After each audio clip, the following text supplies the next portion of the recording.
Hi guys! So, ang topic natin today is about support and resistance. So, may nabasa kasi ako kanina sa comment section, ano daw yung support and resistance. This is a very important topic for every trader or for aspiring traders because this is the foundation of technical analysis. And this is very important concept. Now, we're on our 37th day ng ating vlog and now we'll start it with support. Ano ba ang support? Ang support, Hindi, ang support is flooring. Sahig, okay? So, kung nasa bahay kayo ngayon, yun kumbaga yung sahig nyo. Sumusuporta para makatayo kayo, para mas maging sturdy yung tayo nyo, di ba? Kasi kapag yan malambot, then definitely magiging stable yung, yung tayo nyo. So, dito tumitigil yung pagbaba ng presyo.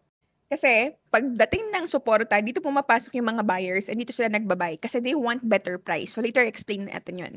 Yung resistance naman is your ceiling. Ayan. So, ceiling naman yan. So, dito sa bahay, yun yung aming kisame. Yan yung bubong naman. So, tira naman sa ceiling, dito tumitigil sa pag-aakyat yung presyo. Kasi dito naman maraming nagbebenta. So, basically, ang support and resistance, yung kisame natin, yung ating support is yung itong sahig natin. Okay? And then yung space between the support, yan, sahig, at yung ating bubong, which is yung resistance, yan naman po yung area of value. So, kumbaga, dun tayo sa loob ng area of value mag-trade. So, ngayon, pag-drawing naman po natin siya, kung ito yung resistance natin, which is ito yung ceiling, resistance. Kung ang presyo dito na is 100, ito naman yung ating support. Presyo naman dito is 50. So now, yung presyo, if nandito yung price, ito siya nag-bounce, nakita mo na nasa 50 yung presyo. So instead na bibili ka sa 100, dito ka bibili sa mas mura, diba? Sa 50. That is why yung mga buyer, dito sila namimili kasi dito mas mura. So ngayon, magkakaroon ng force yung mga buyer and now, tsaka siya aakyat. Yan, aakyat siya dyan. Now, pagdating niya dito sa 100, masyado nang mahal. So ang ginagawa naman ng mga seller, dito naman nagbebenta yung mga sellers. Kasi dito na tumaas yung presyo. Kung nabili nila ng 50, kumita na sila dito ng 50. Di ba? Diyan, ng 50. So ngayon, pwede na sila mag-sell dito. So ngayon, pag pumasok na yung mga sellers, the price would go down naman. So yan, gagawa na siya ng mga another lower high, higher low. Sorry, ang pangat ng drawing ko. Hayaan nyo na yung drawing ko. Basta pababa yung market. So ngayon, since alam mo na kung nasan yung area of value mo, which is itong area na to, dito ka lang sa loob na to magte-trade. And alam mo na kapag nag-bounce siya dito sa support, magbabay ka. Pag nag-bounce siya dito sa resistance, magsisell ka. The only time na magbabago lang yung strategy mo dyan is kapag ito, binasag niya yan. Lumagpa siya dito sa iyong resistance. So pag yan binasag niya, then syempre, hindi ka na pwedeng mag-sell dito. Kasi ma-SL hit ka or magkakaroon ka ng stop loss dito. Ayan, may hit tong stop loss mo. Kapag ngayon naman bumagsak siya dito at nagtuloy-tuloy siya pabagsak, binasag niya tong suporta mo, yan, binasag niya to, then, tawag dyan is breakout. So, syempre, hindi ka pwede mag-buy dito kasi masusunog ka. I hope na-gets nyo yung drawing ko kahit ang pangit ng drawing ko. So, napaka-importante na naiintindihan nyo yung support and resistance kasi, kumbaga, ito yung pinakaugat. Kumbaga sa trading, ito yung ABC. Hindi ka makakabasa kung di mo naiintindihan magbasa ng ABC. So kahit ano pang strategy yan, mapa Wyckoff, SMC, indicators, price action, lahat yan nakaugat sa support and resistance. Kasi kung di nyo naiintindihan yung support and resistance, hindi mo alam kung kailan safe bumili. Hindi mo alam kung kailan ka dapat magbebenta. Hindi mo alam kung kailan ka dapat mag-iingat. So ang nagiging resulta, madalas late pumasok or nag-e-exit sa maling presyo. So kung basta iisipin nyo lang, ang support is teritoryo niya ng mga buyers. Lagi nila yan dinidepensahan. Yung resistance naman, yan naman ang teritoryo ng mga sellers. Diyan sila nagkakaroon ng, kumbaga, ng lakas ng loob na magbenta. Kapag alam to ng trader, mas naiintindihan nyo yung psychology ng market. Bakit dito nag-uunahan bumili? Or bakit sila nagbebenta? Kaya lahat ng traders dapat master ang support and resistance. Dahil pwede nyo rin itong makonsider as your demand zone and supply zone. So kung babalik tayo dito sa drawing, itong support natin, this is your demand zone. Ito namang ating resistance, this is your supply zone. Yan. Demand zone to kasi nandito yung presyo na gustong maraming bumili.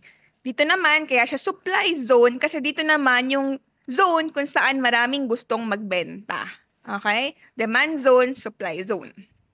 Okay, sige. If we will be applying this sa analogy ng iPhone 17. So let's say na yung iPhone 17 ang presyo niya. Check natin ngayon sa sa Apple. So, ito siya guys. Ayan, iPhone 17.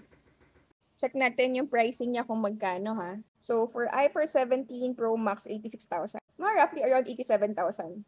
Yan, so 87,000 siya. Okay, ngayon. So, yung iPhone 17 Pro Max, 87,000 daw siya. Right now, yung mga scalpers, they gonna be buying at this price. But there are people or there are traders who will be waiting na bumaba yung presyo niya. Na possibly, say for example lang, bumaba siya ng 80,000 pesos. Dahil medyo lumipas na, naluma na, or nagkaroon na ng bagong style or bagong model. So ngayon, yung 80,000, yun yung support. Supporting ng 80,000 dahil nagmura siya, dumadami yung mga bumibili kasi tumataas yung demand dahil nga mas mura yung kanyang presyo. So, yung 80,000 could be considered as your support. Okay? So, ngayon, say for example, nakabili ka na at 87,000.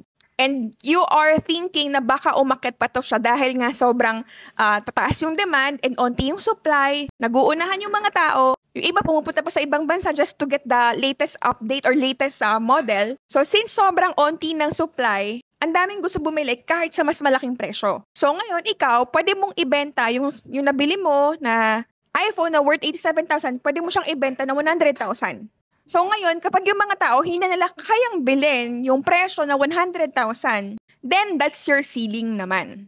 Kumbaga, yun na yung pinaka-resistance mo. Now, you understand kung nasaan yung support and resistance. Yung support mo is nasa 80,000, yung resistance mo is nasa 100,000. So basically, ganon ang support and resistance. That is why sobrang essential na naiintindihan natin at nababasa natin yung chart. So kung titignan naman natin yung chart, so, sa 4-hour time frame, nakikita natin na yung presyo is dito siya bumabagsak for many times. Yan. 1, 2, 3. And then dito naman yung resistance kasi dito siya umaakyat, dito siya nagbabounce. 1, 2. Ayan, 3. So, now na nakita nyo na meron times na bumabagsak siya dito, yan, nagkakaroon siya ng bounce dito, and then nagkakaroon siya ng bounce dito. So, pwede ka na mag-drawing ng support and resistance mo. Ito yung resistance. Ito yung area of value mo. Now, what you will be waiting for is, itong presyo bumagsak dito sa support, tsaka ka magbabay. Itong presyo umakyat siya dito sa resistance, tsaka ka mag-sell. I hope medyo naintindihan nyo yung explanation. Tinry ko yung best ko na ipaintindi sa inyo. Pero syempre, if you want to dig deeper pa, mas maintindihan nyo, ano ba kaya? Hindi ko pa rin maintindihan si Coach Lady. Ay guys, meron tayo mga coaches sa Legendary Trading Academy wherein sila talaga yung magdidikdik sa inyo, mag-explain sa inyo ng support and resistance. So if you want to know more about support and resistance and kung ano pa yung mga kailangan nyong basahin sa chart para mas maintindihan nyo siyang basahin, then I highly recommend na umattend po kayo ng mga classes natin sa Legendary Trading Academy. We have face-to-face classes, we have online classes, both weekdays and weekends, meron tayong mga classes dyan. Just simply visit our website, www.legendarytradingacademy.com, or bisitahin niyo po yung Facebook page natin, Legendary Trading Academy. Mag-ingat lang po kayo sa mga posters or mga fake accounts. So yun lang guys, see you!